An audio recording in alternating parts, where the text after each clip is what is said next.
Talk Radio 702 and 567 Cape Talk. The Naked Scientist. Chris, lovely to chat to you again. Thank you very much. Good morning. Yeah, I want to start with the stem cell revolution. I'm always fascinated by human endeavors to prolong life, to keep us healthy. A team of Boston and Japanese researchers stunned the scientific world last Wednesday with an unexpected way to create stem cells. Can you tell us about that? Certainly.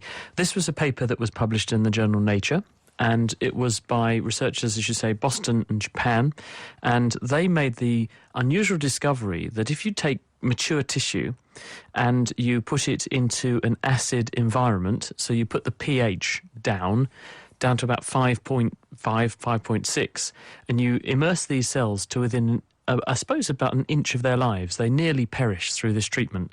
When you then put them back into normal growth conditions again, the cells revert or deprogram themselves back to a stem cell-like state. In other words, they unspecialise and they become capable of turning into any cell in the body. And if you then do the experiment where you take some of these cells and you add them to a developing embryo, they can give rise to all of the tissues that an embryo can make, including not just parts of the embryo's body, but also parts of the placenta, which other forms of stem cells made by other methods couldn't do. So these cells are very, very special, but we don't know why they have this interesting capacity to be reprogrammed in an acid environment. That needs to be solved. And one piece of speculation from a number of scientists is that when the body is injured or the blood flow to a part of the body is interrupted, conditions do become very acidic because you get lots of what we call metabolites made because the tissue doesn't have enough oxygen and it keeps respiring or metabolizing, and it produces waste products that make an acid environment. It might be that this is one way of the body interpreting an injury, a severe injury, and then producing some stem cells out of whatever cells it can locally in order to make good the damage that's been done in that region. But we don't know yet, and it's a really interesting discovery. We'll have to follow it up. Righto, our lines are open for you. What do you want to ask the Naked Scientists this morning? What is it that you want to say? Give us a call on 021 446 0567 011 883 0702. We are taking your SMSs on 31702 and 31567. Let's go straight to, is it Les? Les in Mondio. Good morning to you. Les, good morning. Morning. I've got a question for Chris. We're living in south of Johannesburg in the Mondio area.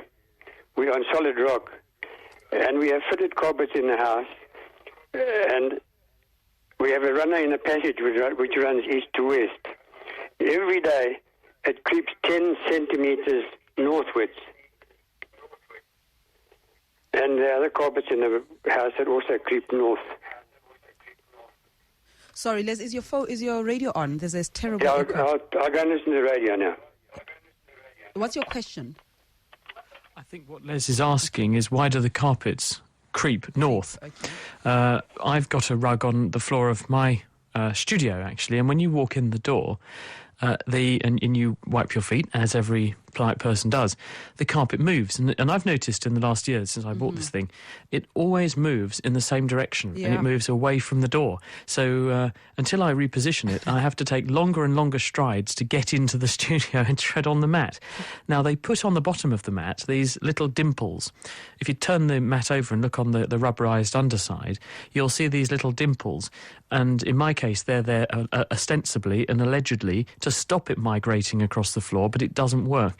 I think the reason is that because of the way that the carpet is made, when you walk on it, you make it fold or bend up a little bit, and in the same way that a caterpillar moves, by anchoring one end of the caterpillar, arching its body into a loop, and then stretching out and pushing itself along, I think the carpet is effectively doing that. And because people tend to walk on it in one direction, in and out, then it's tending to creep in one direction, the one direction it can go, away from where you started it. If you were to turn the carpet long ways, I suspect it would do it less because there would be more friction with the floor. But that's the experiment for Les to try. Chris, what causes dust that we find on our computer screens, on keyboards, tables? What causes that? Well, sadly, Reedy, the answer is you, but also me and everybody listening to this programme, because the vast majority of the dust that we see in the room around us is bits of us. and the human body is shedding thousands and thousands of dead skin cells. I think it's something like 30 to 40,000 dead skin cells every minute. In fact, if you added all the dead skin up that you shed over a lifetime, it would tot up to be several kilograms just of dead skin and flakes of hair.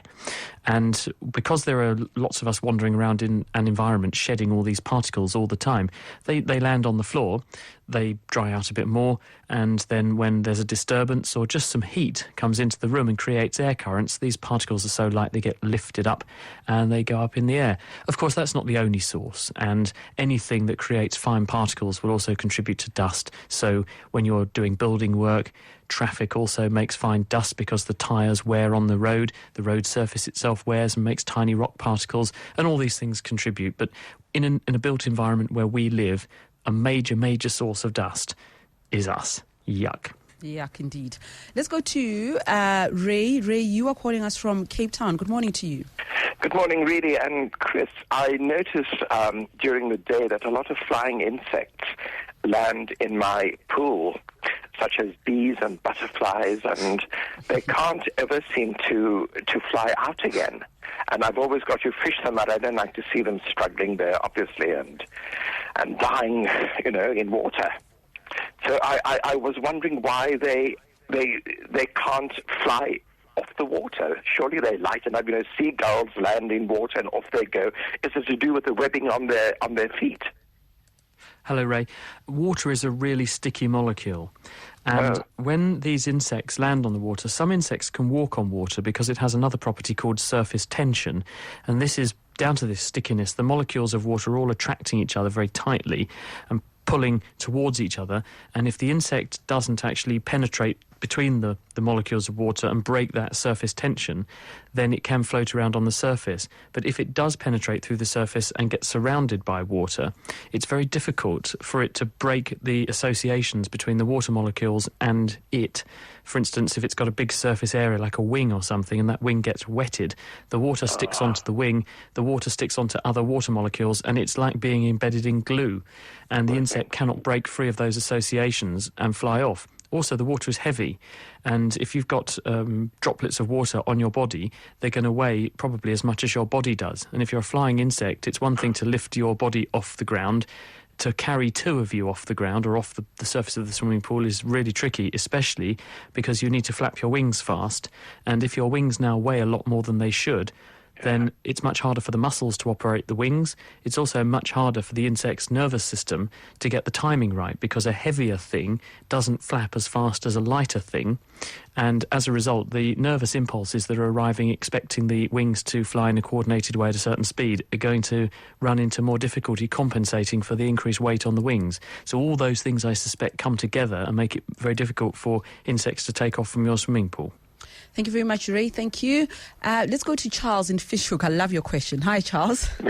Hi, Ray. You know I'm the exception to that rule, hey? But anyway, carry on. Yes, I am. Carry on, please. The question, Chris, women multitask better than men. Is it something that's different in the brain? And my wife, she writes with the left hand, but she can't throw with the left hand. She throws with the right hand now. Can you explain it? Okay, multitasking. Well, this is a dangerous territory for anyone to go into, where they try and say there are differences between men and women, but there certainly are. And if you do brain scans, you will find things that women outperform men on, and certain other psychometric tasks. Women are much better than men at certain things. There are certain things that men are much better than women at doing. And interestingly, I was watching a programme last night. It was a BBC documentary, and they had been looking at an individual who was born a woman but wanted to be a man, and elected to undergo a course of hormone therapy with male hormones. And it was a unique opportunity for a psychologist and neuroscientist to do progressive tests and scans on this individual to see how the behaviour changed over the course of a 6-month exposure to male hormones. And they were able to show, admittedly, and we've got to be very careful how you interpret this because it's an N of one, it's one person. So you can't draw firm conclusions, but it's nonetheless interesting. What they showed, for instance, is that linguistic performance in this lady deteriorated a bit when she became more masculinized owing to the male hormones. So asked to recall as many words as you could in 20 seconds, beginning with the letter P, for example, men do worse than that on that sort of task than women do. Asked to interpret certain words or facial expressions, this person performed less well after exposure to male hormones compared to when she had purely female hormones. And that, again, is a strong trait associated with being female. Women do much better at looking at faces. If you show them a strip of the face, which is the eyes and the corners of the eyes, and you say, what emotion do you think this person is experiencing, then women outperform men on that sort of empathy test every time. The flip side of the coin, this person, once she'd been exposed to male hormones, had a much better motor function, so she was able to perform various fine motor tasks more rapidly, significantly more rapidly than she had before the hormones. So that was one thing. There's an increase in physical strength because testosterone is an anabolic steroid. It bulks you up. It's what people who want to win on the Tour de France, let's say, might consider taking to increase their muscle bulk and therefore their strength. So there's a range of different things. It also includes things like reading a map and three-dimensional visualization as well. Men tend to do better on that on average than women do. So there are definitely differences. Why these differences exist, it must have some evolutionary origin. It must have something to do with our biology. Whether it's relevant to the modern world, though, and whether it will persist into the future, might not be so true. Charles, thank you very much. Talk Radio 702 and 567 Cape Talk. The Naked Scientist. Yebo, we've got the Naked Scientist in the house, and we are stripping science down to its bare essentials. If you are curious about the way in which the world functions, or your body, or technology, this is your platform. Give us a call on 021 446 0567 011 883 0702. Mbali in Ilovo. Hi. Hi, Rudy. Hi, Chris. I wanted to find out, I suffer from androgenetic alopecia, and I've tried a whole lot of things, including laser. So I wanted to know, would the stem cell technology work in terms of trying to regenerate this the skin that's not working anymore? Hello, and sorry to hear about your predicament. The answer is that I think in the future it probably will help you. Right now, there's no safe way to do this, but in the last 6 months or so, we have discussed briefly here on 702 a new discovery that was made by scientists. I think they may have been in America. And what they were doing was looking at how we can regenerate hair follicles, because alopecia is where you lose hair. And there are a number of reasons why alopecia can occur. They can be immune reasons, they can be what we call idiopathic reasons. It just happens, people lose their hair. And also you can lose hair because of exposure to male hormones. There's a gene which is carried on the X chromosome, which makes people sensitive to their own testosterone. Most blokes, unfortunately, succumb to this, and you get that certain pattern of hair loss.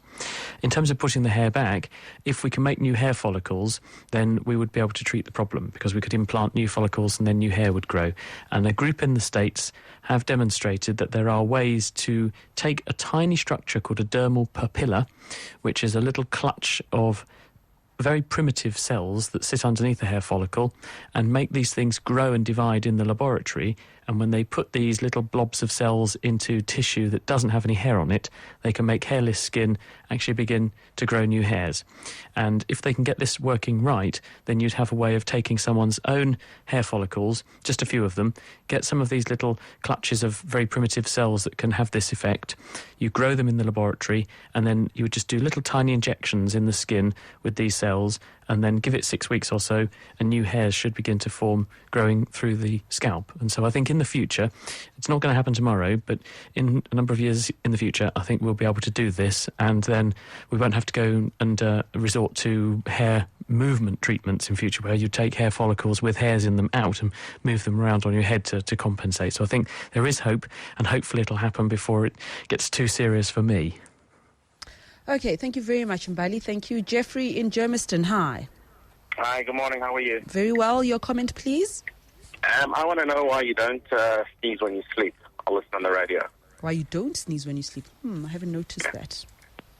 Chris? Perhaps that's because you're asleep, Reedy. I think that you can sneeze to a certain extent when you're asleep, but probably the reason is that you sneeze less when you're asleep for the simple reason that you breathe less when you're asleep. When you're active during the day, you're breathing more, you're more active, that's why you breathe more, and you'll be breathing in more particles and more things that are likely to make you sneeze. When you go to sleep at night, your respiratory rate is slower and deeper, and some people may breathe through their mouth, which may reduce the risk of a sneeze, especially if you've got a clogged up nose already. And also, everything dries up and gets all sticky when you go to sleep in order to reduce secretions, and so that probably also will stop things irritating quite so much. And when you're asleep, you're less sensitive to everything that's going on around you. But I've certainly woken up in the middle of the night and had a good sneeze. So I think there's no guarantee you won't sneeze at night time, but there are various factors that make sneezing less likely, probably because exposure to what might make you sneeze is less pronounced during the night time. Esme in Sea Point, hi. Hi, I'd like to know something about graphene, which has been written up in the newspapers, discovered at Manchester University, and that it will be capable of doing things like fixing spinal cords and desalinating water. Can you tell me something about it? Yes, hello. Well, graphene is the substance that won a Nobel Prize just a couple of years ago for André Geim, who is a professor at Manchester University. The fact is that we've probably all played with graphene in our lifetimes without even realising it. And that's because when you look at a pencil lead, that is graphite. And graphite are lots of sheets of graphene stacked up together. And they look like, if you looked down a microscope, chicken wire. They're a honeycomb shape, rings of carbon atoms, 6 carbon atoms, all in a big lattice, but they're just a single atom thick. And in graphite, they're all stacked up into millions and millions of these sheets. And when you write with your pencil, what you're doing is transferring some of those sheets off of the end of the pencil lead onto the paper surface, because the sheets are not very tightly bound together. They're a bit like shale, if you know the rock that's shale, little layers that easily part company. But along the lines of the sheets, it's incredibly strong. The interesting thing about graphene is that it conducts electricity extremely well. And because it's therefore very strong and very stable, but also electrically conductive, it has enormous potential. At the moment, when we want to make, say, touchscreen devices like a tablet or a phone that you can put your finger on the screen and select things and move little icons around, that's using a range of semiconductor materials that can detect where your finger is and then tell the computer where your finger is on the screen. With graphene, you might be able to do the same thing because it's so thin that you can see straight through these lattices because they're mainly all empty space. But it's very cheap, because we're using indium tin oxide at the moment for those screens and it's very expensive. If we could substitute graphene, then we'd have something that does all the same jobs, it's equivalently strong, but very, very cheap. And in fact, a number of manufacturers, including Samsung, are starting to make devices that do incorporate graphene. So we're going to see, and in fact, one science communicator said to me earlier this year that he thinks 2014 is going to be graphene's big year when things really begin to start happening. So I guess it's a question of watch this space to see what people are going to do with it. Chris, I've got a tweet here. How can we verify that nutritional data labels on our food are accurate? Well, it's really tricky. If you've got a good regulator, then they're keeping an eye on all this because they do tests and they check what people are writing about their products and they check products. Unfortunately, we are beholden to the people who make those products to be honest and to not, and we rely on them actually getting tested by these regulatory authorities to make sure that they're not lying or getting things in the products that aren't supposed to be there. But it varies from country to country, and also some products can fall completely outside the scope of the guidelines. So, for instance, a friend of mine in Western Australia who's doing a lot of DNA technology, he decided a few years ago that he would go and buy a whole heap of Chinese herbal remedies off the internet, and then he did DNA analysis on them, and he was gobsmacked by what he was finding, things that should never have been in there, including potent toxic plants which we know are highly poisonous. He could detect the DNA of these plants proving that they were in these medicines. It didn't say anything about this on the surface of the medicine, and because it was regarded as a folk remedy, it was outside the scope of most regulations in Australia, and customs were legitimately able to bring these things into the country. Now they're changing the regulations and they're changing the way they scrutinise things, and they're increasingly sending things to my colleague to test in order to make sure that this doesn't happen. So the answer is you've got to be quite careful. Very, very careful. I see Thomas has stopped eating his breakfast, Chris. What, was he eating Chinese herbal remedies? Who on earth knows what he was eating? His plate was full, that's all I can tell you. Thanks, Chris. We'll chat to you next week. It's a pleasure. Thank you, really. Bye, everybody. Bye-bye. Bye-bye.